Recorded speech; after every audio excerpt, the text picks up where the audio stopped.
Tirumala class లో December prelims mains కొత్త class start అవుతుంది. ఈ నెంబర్ కి కాల్ చేసి రిజిస్టర్ అవ్వండి. లిమిటెడ్ సీట్స్ ఉన్నాయి. వారి జాగీర్ పార్టీలో ఉన్న నాకు టికెట్ లేదు అధ్యక్ష. వారి పార్టీ కాబట్టి వారి ఇష్టం అధ్యక్ష.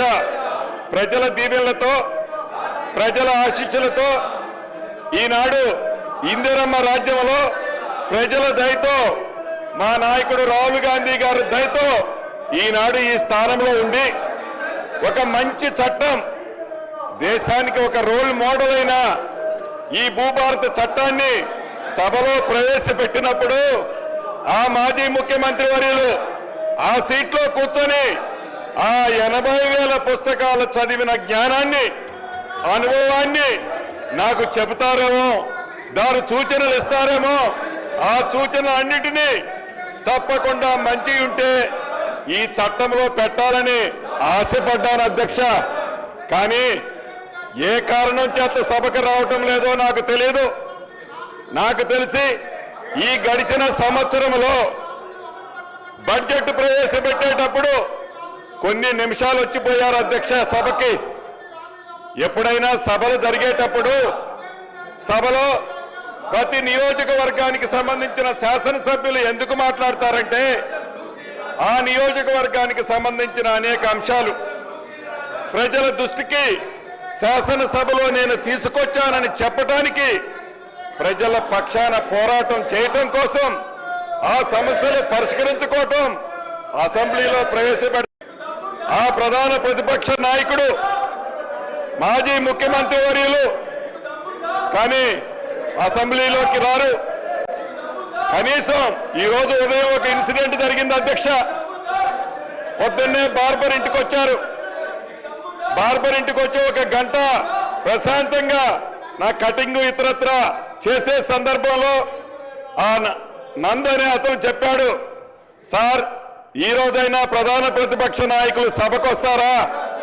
మీరేదైతే అమూల్యమైన బిల్లు భూభారత బిల్లు పెడుతున్నారో ఆ బిల్లులో ఆ నాయకులు ఏమన్నా మంచి సూచనలు ఇస్తారా అని బార్బర్ నన్ను అడగటం జరిగింది అధ్యక్ష.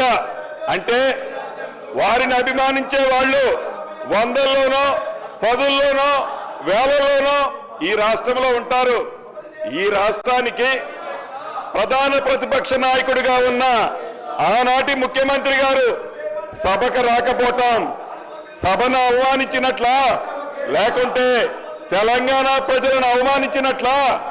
ఈ దౌర్భాగ్యమైన పరిస్థితి ఏందో ఒక్కసారి మీరు ఆలోచించాలి అని యావత్ రాష్ట్ర తెలంగాణ ప్రజలను కోరుకుంటున్నాను అధ్యక్ష. అంతేకాదు అధ్యక్ష, ధరణితో నష్టపోయి ఇబ్బందులు పడుతున్న సామాన్య ప్రజలకి ఒక వరముల ఇందిరమ్మ రాజ్యంలో ఈ భూభారత బిల్లుని ప్రవేశపెడుతుంటే ఒక దొర కోసం ఒక దొర మీద వారు చేసిన తప్పులని విచారించే దాంట్లో భాగంగా కేసులు పెడితే ఆ కేసుల గురించి ఇక్కడ చర్చించాలని పట్టుబట్టడం చాలా దురదృష్టకరం అధ్యక్ష. దురదృష్టకరం అధ్యక్ష.